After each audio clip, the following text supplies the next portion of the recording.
Please, he needs surgery tonight, the mother whispered, crushing a hospital bill soaked in tears. Across the ward, Princess Diana stopped dead, her breath caught, her hands tightened, her eyes locked onto the child fighting for air. I swear I'll pay, the woman broke. The room went unnaturally quiet. Nurses froze. Footsteps died. No one noticed what Diana did next, and no one knew this single silent decision would come back to that family years later. Quick question. Where are you watching from? The pen hovered above the paper, then stopped. The hospital ward breathed like a wounded animal. Machines hissed softly. A child lay impossibly still, his chest rising in shallow, uneven gasps. The mother stood beside him, shoulders curled inward, clutching a crumpled bill as if it were a lifeline. Her eyes were red, swollen, stripped of hope. Across the ward, Princess Diana remained frozen. She had entered quietly, without announcement, without cameras. A simple coat, no entourage, just another visitor passing through white corridors that smelled of antiseptic and fear. But the sound of that whisper had stopped her cold. Please. He needs surgery tonight. Diana's breath caught. Her gloved fingers curled slowly, tightening until the leather creased. She watched the child's lips tremble, the faint rattle in his throat. Too young, far too young. A nurse leaned toward the mother. We can't delay much longer. I know, the woman said, voice cracking. I know, another nurse glanced at the chart. The deposit hasn't cleared. I swear I'll pay, the mother broke. I'll work, I'll sell everything. The words fell into the room and shattered. Silence followed, heavy and merciless. No one moved. Even the machines seemed to lower their breath. Diana took one step forward, then stopped. Her eyes moved from the bill to the mother's hands.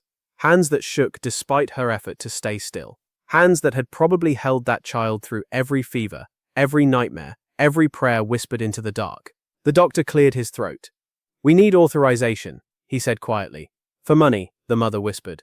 The nurse looked away. I'm sorry. That word hung between them. Useless and cruel. Diana felt something tighten behind her ribs. Not anger. Something older. Something heavier.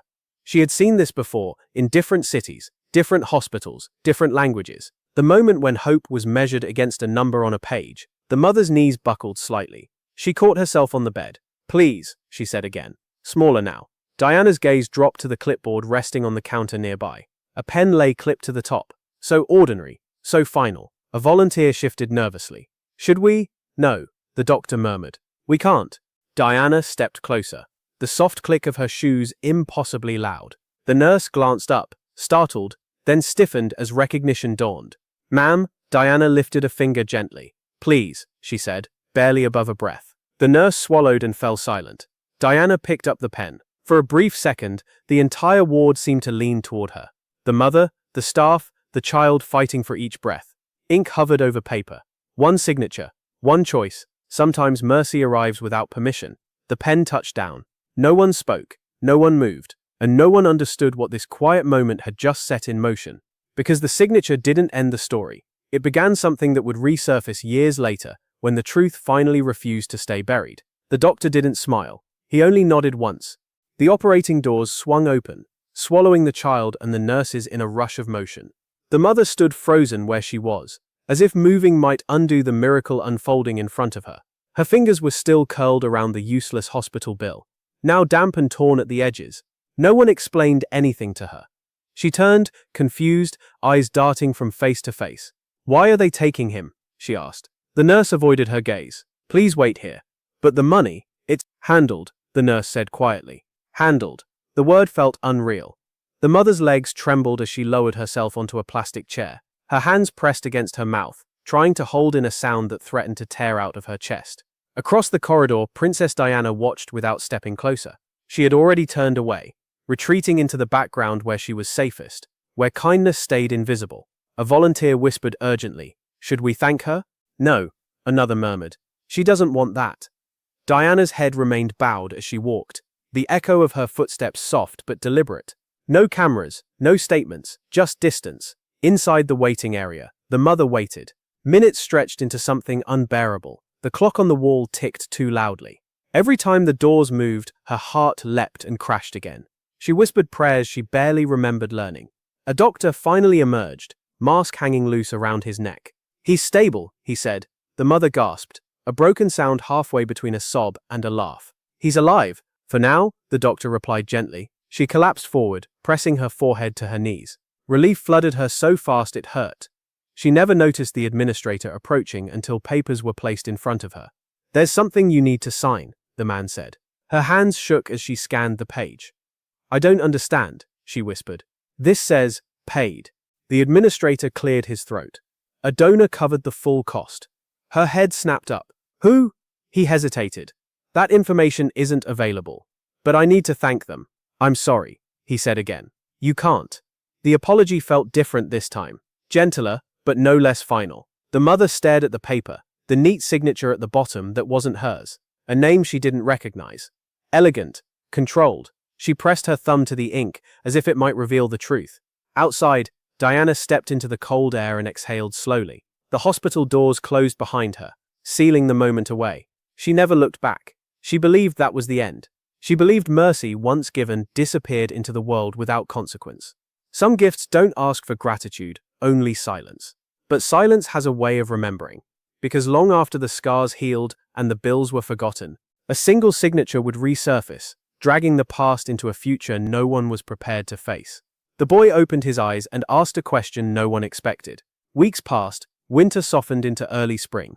The hospital smells faded into memory, replaced by the quiet rhythms of home. The child slept in his own bed now, a thin scar peeking from beneath his shirt like a secret the world couldn't see. His mother watched him constantly. Every laugh startled her. Every cough tightened her chest. She still didn't understand how they had survived that night. Only that someone unseen had stepped in when the world had turned its back. One afternoon, as sunlight spilled across the kitchen floor, the boy tugged at her sleeve. "Why don't you cry anymore?" he asked. She froze. "I do," she said softly. "Not like before," he replied. Her throat closed. She knelt to his height, brushing his hair back. "You were very sick," she said. "I was scared." He nodded seriously. "But someone helped," he said. She smiled faintly. "Yes, someone kind."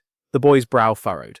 "Was it the lady?" Her smile faded. "What lady?" "The one who held my hand," he said. Before sleep, her heart skipped. "Nurses hold hands," she said carefully. He shook his head. "Not a nurse." The room felt suddenly too small. "What did she look like?" the mother asked. The boy tilted his head, thinking. "She smelled like flowers," he said, "and she was sad."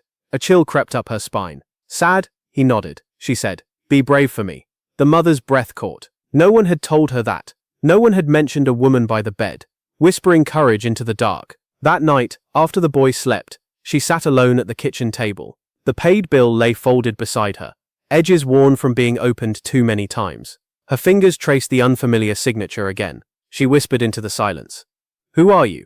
Days later, she returned to the hospital, not for treatment, but for answers. The ward looked smaller now, less terrifying, but the memory pressed in from every corner. A nurse recognized her. "You're the mother," she said. "Yes," the woman replied.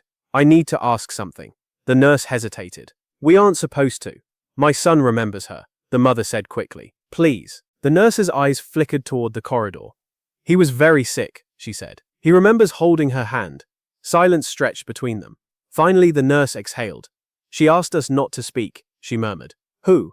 The nurse swallowed. "She didn't want thanks." "That's not an answer." The nurse's voice dropped. "She said the children always remember."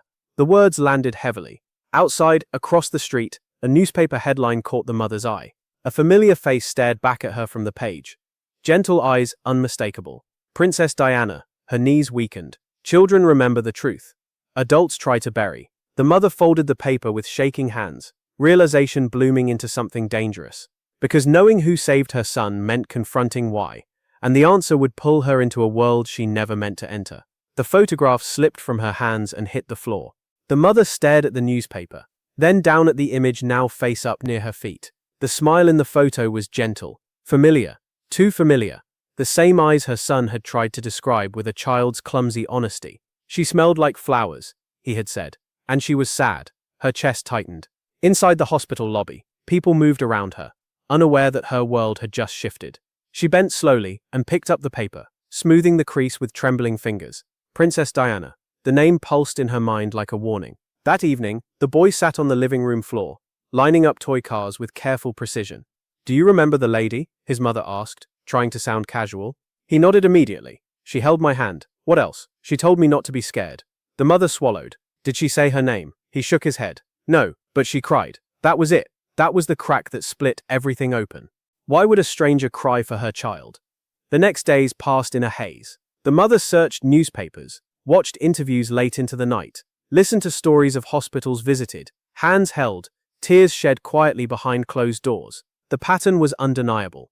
Kindness without witnesses, help without credit. Still, she told no one. Not friends, not family, not even her son, because knowing carried weight, and weight demanded action. Weeks later, a letter arrived. No return address. Cream-colored envelope, her name typed neatly across the front. Inside was a single card. I hope he is well. Please let this be the end. No signature. Her hands shook violently now. She knows, she whispered to the empty room. That night, she didn't sleep. She imagined palace walls, security gates, a world she did not belong to, pressing against her small, fragile life. But silence felt wrong, unjust. The next morning she stood outside a charity office connected loosely to the royal circle. She hadn't planned this far. She only knew she couldn't carry the truth alone anymore. A receptionist looked up. Yes, I don't want anything, the mother said quickly. I just need to leave something. The woman hesitated. For whom? For her, the mother replied. The receptionist's eyes sharpened. Do you have an appointment? No. Then I'm afraid. The mother reached into her bag and placed the hospital bill on the counter. The bold stamp paid in full was impossible to miss. The receptionist went very still. Please, the mother said softly. Just give it back to her.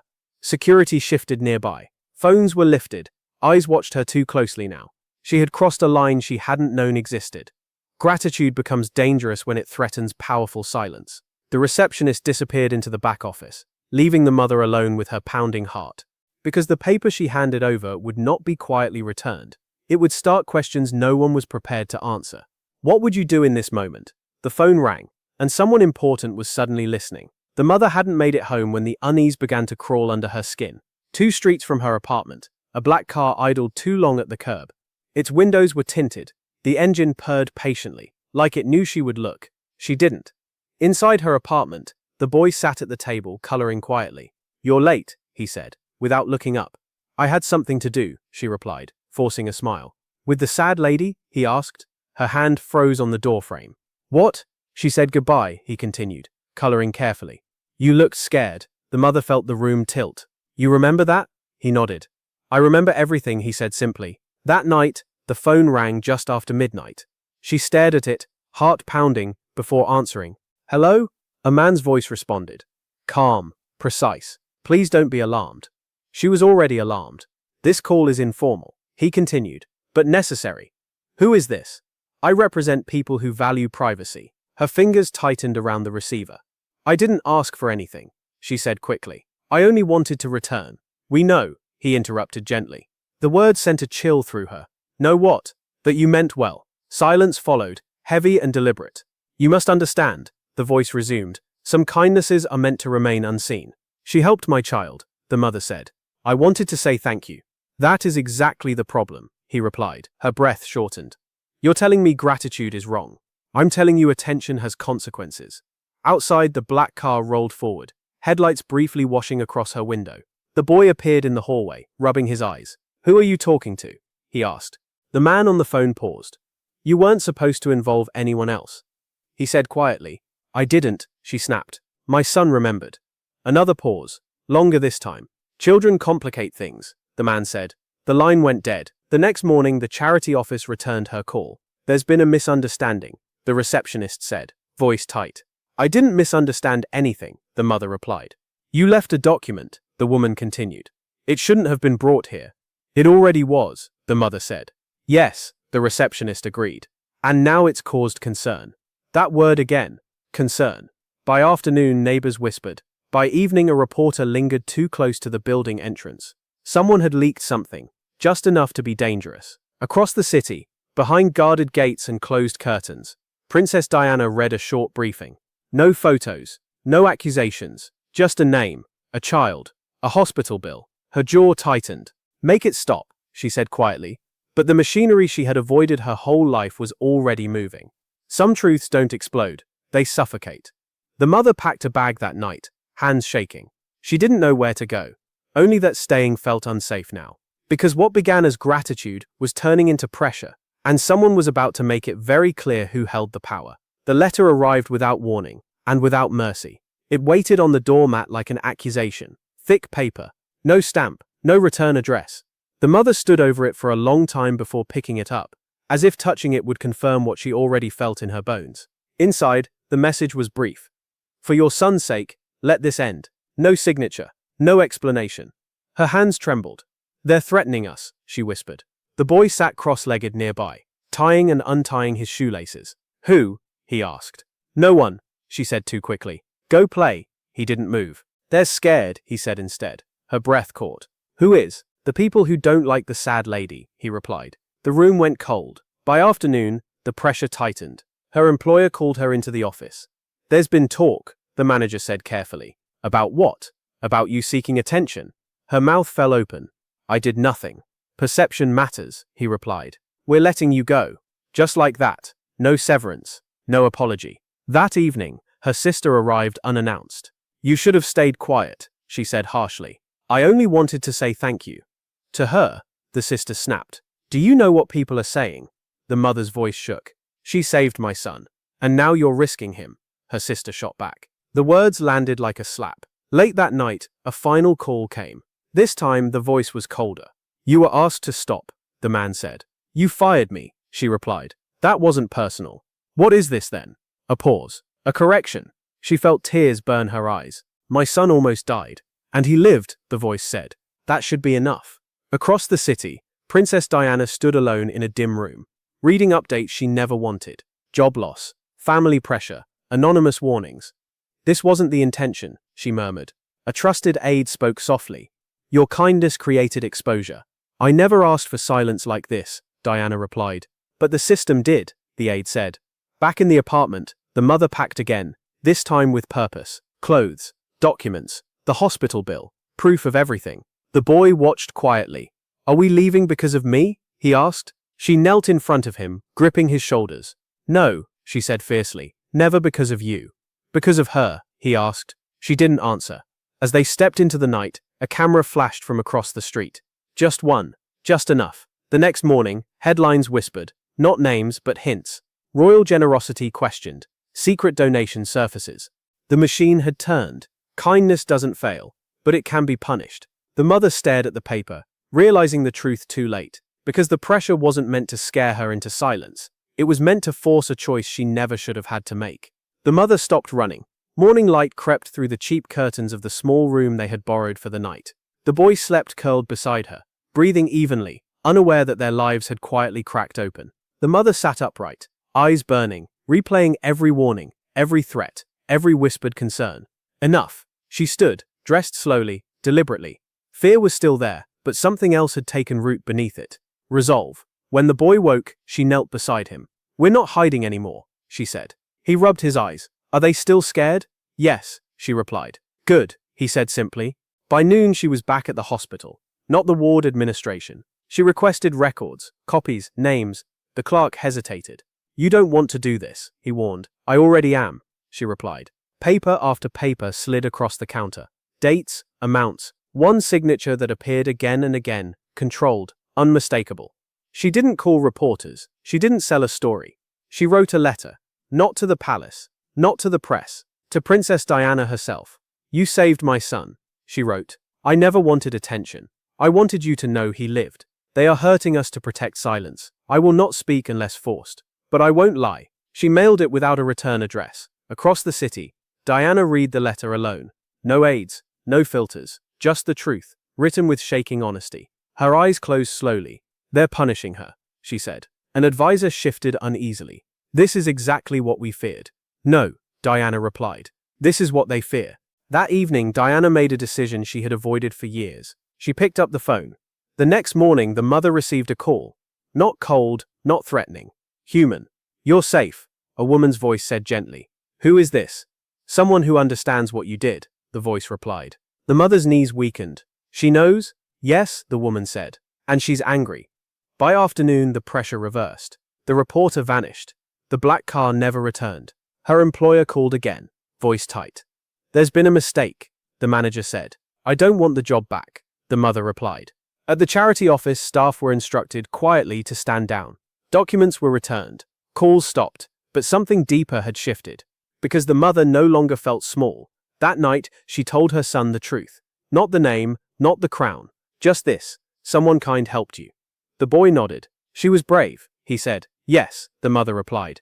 And so are we. Courage doesn't shout. It refuses to kneel. But far away behind palace walls, consequences were already forming. Because when Diana intervened, she didn't just protect one family. She challenged a system that never forgave disobedience. What would you do if silence demanded obedience?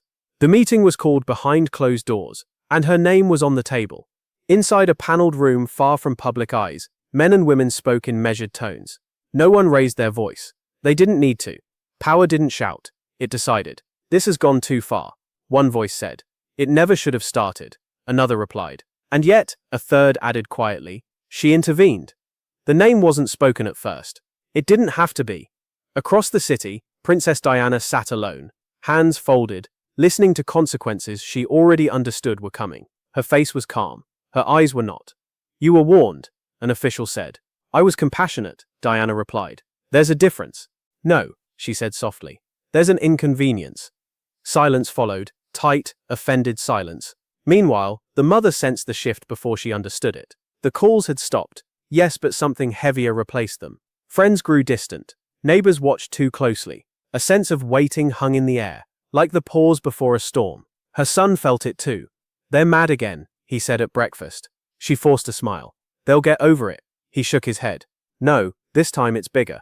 At the charity office, funding reviews were announced. Projects Diana cared about were reevaluated. Invitations disappeared. Doors that once opened quietly now stayed shut. An aide whispered urgently, they're isolating you. Diana nodded once. I know, you could make this easier. She looked up. How? Distance yourself. Say it was a misunderstanding. Diana stood slowly. From a child who almost died. The aide said nothing. That afternoon, the mother received an envelope. Official, sealed, unmistakable. Inside was a notice citing irregular contact and potential media risk. No charges, just warning. Her hands shook. They're doing it again, she whispered. She went to the window. The street looked normal. Too normal. Across town, Diana read a similar briefing. Different language. Same intent. Stop, they were telling her. Or pay. That evening, Diana visited a children's ward unannounced. No press, no schedule. She sat beside a small bed and took a trembling hand. Does it hurt? She asked gently. Yes, the child whispered. She squeezed his fingers. Then I'll stay.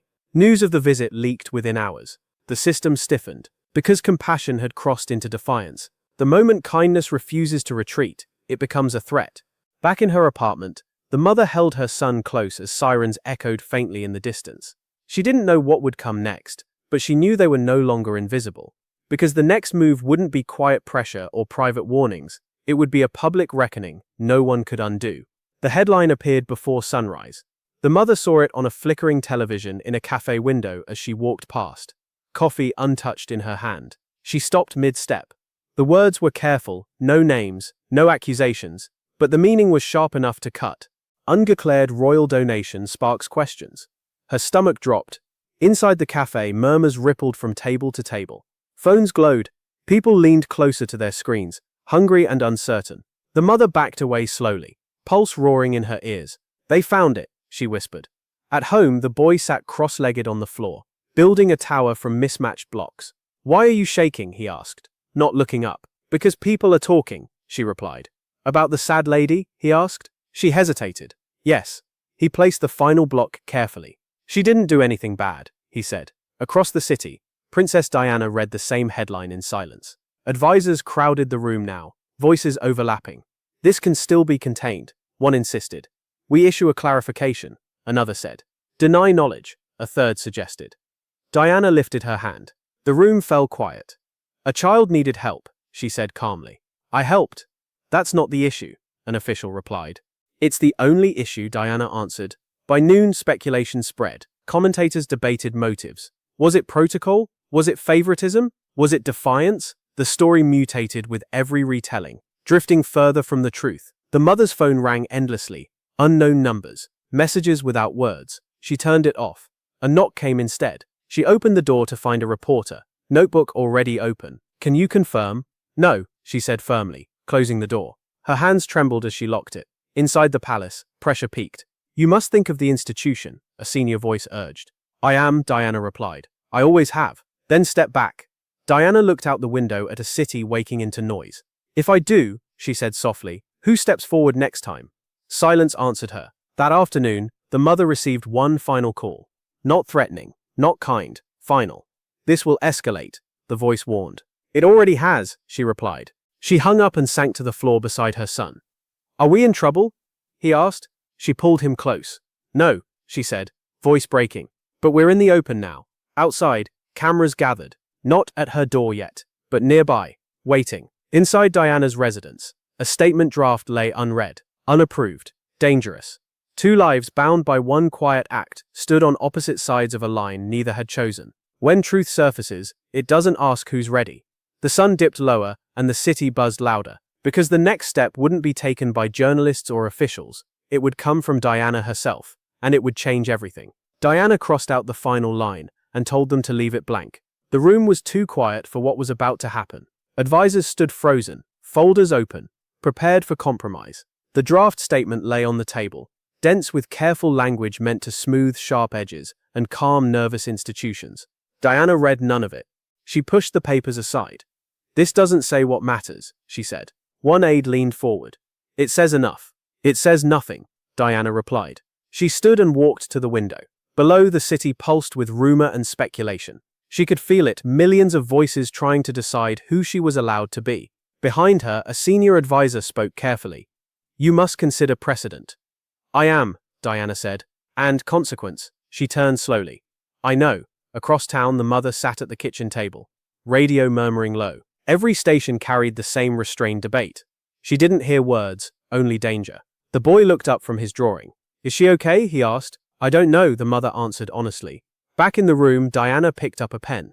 Not the statement pen, another one. She began to write by hand. No logos, no letterhead, just truth. When she finished, she didn't sign with a title, only her name.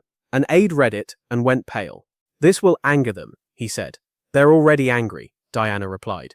Another voice rose. "This could isolate you completely." Diana nodded once. "Then at least I won't be alone in silence." The phone rang. She ignored it. Minutes later, her words were released, not to the press directly, but to the charities, the hospitals, the places where her actions had always lived quietly. "I paid a bill because a child needed help. No permission was required. No recognition was sought. If compassion creates discomfort, then discomfort is necessary." Across the city, screens refreshed. The mother stared at the words, tears spilling freely now. "She said it," she whispered. The boy smiled faintly. "She's brave," he said again. Inside closed offices, reactions hardened. Phones rang urgently. Doors shut. Lines were drawn. Diana lowered herself into a chair as the weight finally landed. She exhaled slowly, eyes closing for just a moment. Princess Diana had crossed a point of no return. Some truths cost comfort, but they buy dignity. Outside, the world responded in waves. Praise, outrage, fear. And somewhere beneath all of it, something shifted. Because the statement didn't end the storm. It summoned answers from places that had stayed quiet far too long. The calls didn't stop, but the tone had changed. By morning, the city felt different. Louder, sharper. The statement had torn through careful walls, and now everyone was scrambling to decide where they stood. Support poured in from places no one had expected. So did warnings, thinly veiled, unmistakable. At the mother's apartment, the phone rang again. This time, she answered. "You're not in trouble," a woman said briskly. "Not anymore." The mother blinked. "Then why do I feel like I'm waiting for something?" "Because you are," the voice replied. "But it's not punishment." She hung up, unsettled. At school, other parents whispered. Some smiled kindly. Others avoided her altogether. The boy noticed everything. "They're watching," he said quietly. "Yes," the mother replied. "Because of her? Because of the truth," she corrected. Across the city, Princess Diana sat through briefings that sounded more like damage reports. Charities spoke up publicly. Doctors confirmed stories quietly. A pattern emerged, one no one could deny anymore. "She's done this before," someone said. "And hidden it," another added. An official frowned. "That's the problem." Diana listened without interrupting. When they finished, she spoke once. "You're upset because kindness escaped control." No one answered. Outside, crowds gathered near hospitals she had visited over the years. Not protesting, not praising, remembering. People shared stories. Hands held, bills covered, words whispered when no one else was listening. The mother watched a broadcast in silence. "They're saying your story," she told her son. "Not my name," he said. "No," she agreed, "just what matters." That afternoon, a package arrived at the apartment. Inside was a simple framed photo. No note, a candid image from years ago. A woman bending beside a hospital bed, face soft with concern. The child's face was blurred. The mother's breath caught. "She sent this," she whispered. The boy studied it carefully. "She looks tired," he said. "She carried a lot," his mother replied. At the palace, consequences finally crystallized. Funding reassignments, quiet removals, doors closing without explanation. Diana felt each one, but she didn't flinch. An aide approached cautiously. "Are you prepared for what this costs?" Diana looked at the photo now resting on her desk. The same one, another copy. "I've been paying quietly for years," she said. This time they noticed. Night fell. The mother tucked her son into bed, brushing hair from his forehead. "Are we safe now?" he asked. She paused. "Yes," she said, "because we're not alone anymore." Far away, Diana stood by a window, city lights stretching endlessly below. The storm hadn't ended, but it had shifted direction. When truth survives exposure, it becomes memory, and memory is powerful. Somewhere between silence and consequence, something irreversible had begun, because the next reckoning wouldn't come from officials or headlines. It would come from the people who finally felt seen.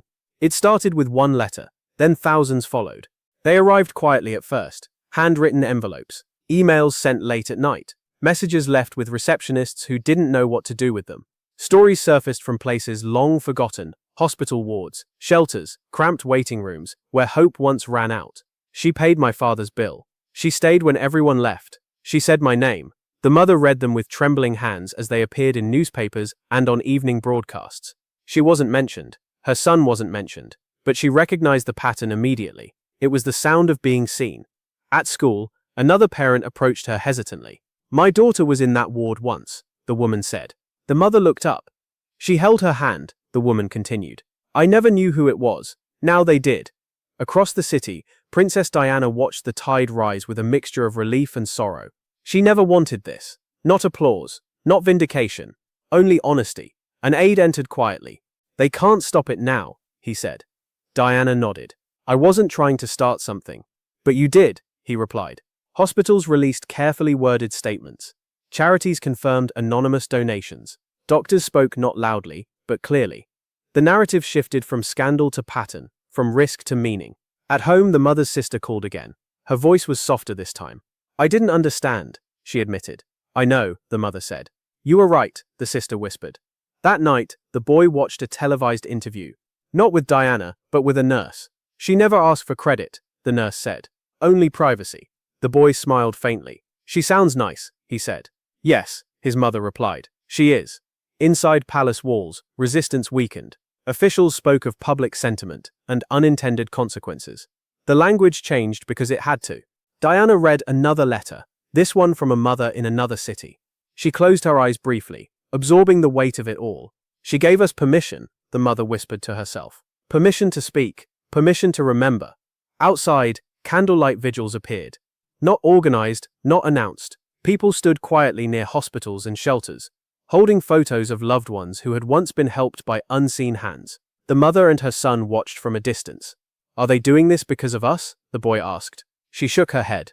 "They're doing it because they're brave," she said. Like her. When silence breaks, it doesn't shatter, it multiplies. Across the city, Diana stood on a balcony, listening to distant murmurs carried on the wind. Not cheers, stories. For the first time in weeks, she allowed herself to breathe, because while the world was finding its voice, the family at the center of it all was about to face the truth they'd been protecting the longest. The boy said something that stopped his mother's heart. They were alone in the living room. The television muted, candlelight from the street flickering across the walls. The noise outside had finally faded. For the first time in weeks, the apartment felt still. The boy sat on the floor, drawing carefully. "Mum," he said suddenly. "Yes, I remember something else." Her fingers tightened around the cup in her hands. "What do you remember?" "The night," he replied. "Before I slept."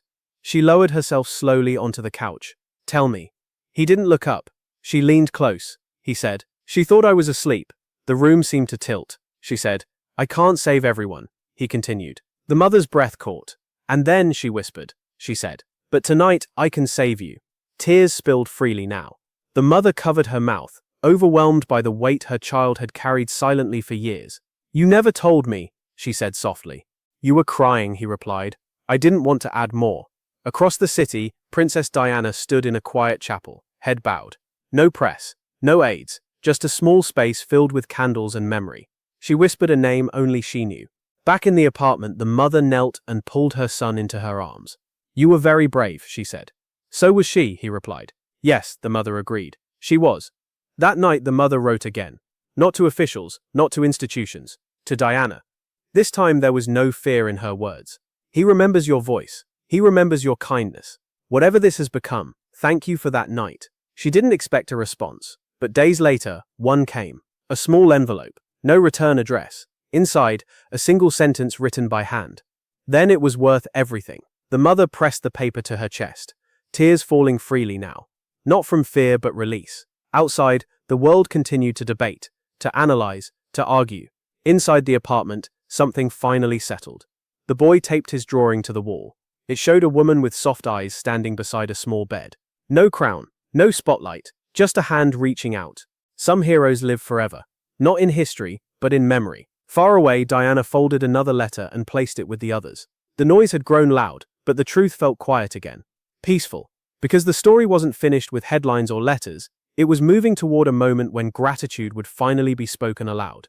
The invitation arrived with no crest, only a time and a place. The mother read it 3 times, heart pounding before folding it carefully. No explanation, no request, just an address she had only ever seen on television. Written plainly, almost modestly. Her hands shook as she packed a small bag. "Are we going somewhere?" the boy asked. "Yes," she said. "Somewhere important." Security was quiet, efficient. No cameras, no press. The absence felt intentional, as if the world had been gently pushed back for this one moment. Inside a sunlit room, Princess Diana stood near the window, fingers clasped loosely. She turned as they entered, and for the first time in days, her face softened completely. The boy stopped walking. "That's her," he said. No one corrected him. Diana knelt immediately, lowering herself to his height. "Hello," she said gently. He studied her face. Serious. "You stayed," he said. "Yes," she replied. "I stayed." "You were sad," he added. Diana smiled sadly. "I was scared," she said. "But you helped me," he said. She nodded once. "I would do it again." The mother stood frozen, tears blurring her vision. "I never meant," she began. Diana rose and took her hands firmly. "You meant gratitude," she said. "That is never wrong." They sat together, no table between them, no officials speaking, just shared breath and shared memory. "I tried to keep you safe," the mother whispered. "So did I," Diana replied. The boy looked between them. "Are you in trouble?" he asked. Diana met his eyes. "Sometimes," she said honestly. "Because you're kind?" she smiled. "Yes." The boy considered this, then reached out and hugged her without warning. The room went very still. Diana closed her eyes. In that quiet embrace, the noise of the past months fell away. The headlines, the warnings, the pressure. What remained was simple and undeniable. Life saved. Kindness given. Truth shared. After a while, Diana pulled back gently. "Thank you for coming," she said to the mother. "Thank you for staying," the mother replied. As they prepared to leave, Diana pressed a small envelope into the boy's hand. "For when you're older," she said. The boy nodded solemnly. Outside, the world waited, but it didn't intrude. Some meetings don't change history, they complete it. The mother glanced back once, heart full and aching all at once. Because the envelope Diana gave the boy held words meant for the future, and their meaning would echo long after this day was over. The boy didn't open the envelope. Not then. Years passed quietly, the way real healing often does. The noise faded. Headlines found new scandals. The world moved on, convinced it had already consumed the story. But inside one small family, the moment never disappeared. It simply settled into something steady. The boy grew taller, stronger. The scar on his chest faded to a thin white line, barely visible unless he looked for it. He remembered hospitals differently than most, not as places of fear, but of hands that stayed. The envelope stayed tucked inside a book on his shelf. His mother watched him carefully over the years, noticing how he stopped to help strangers, how he listened when others spoke, how sadness in a room never escaped him. She never told the full story. She didn't need to. Some truths live best unspoken. Across the city and later across the world, Princess Diana became memory, then legacy. People argued over her life, her choices, her defiance. But in hospital corridors and quiet rooms, her name was spoken softly, with gratitude that needed no defense. One evening, long after childhood had passed, the boy finally opened the envelope. Inside was a single sheet. No signature, no explanation. If you are reading this, it means you lived. That is enough. Be kind when you can. Stay when it matters. He folded the paper carefully and sat very still. Later that night, he found his mother in the kitchen. She knew, he said. She looked up. Yes, she replied. She didn't want anything back, he added. No, his mother said softly. She already had it. He nodded, understanding more than words could explain. Years later, he would tell his own children a simple story. Not about royalty, not about power, but about a woman who sat beside a bed and chose mercy when no one was watching. And every time, he would end the same way. She stayed, somewhere beyond headlines and history. That choice continued to ripple outward, quietly shaping lives, asking nothing in return. The greatest kindnesses don't echo loudly. They endure. The mother stood at the window that night, older now, steadier. She thought of a ward filled with silence, a pen hovering over paper, a decision made without witnesses. The world never fully knew the cost, but one family did, and that was enough. If kindness still matters, comment, she stayed.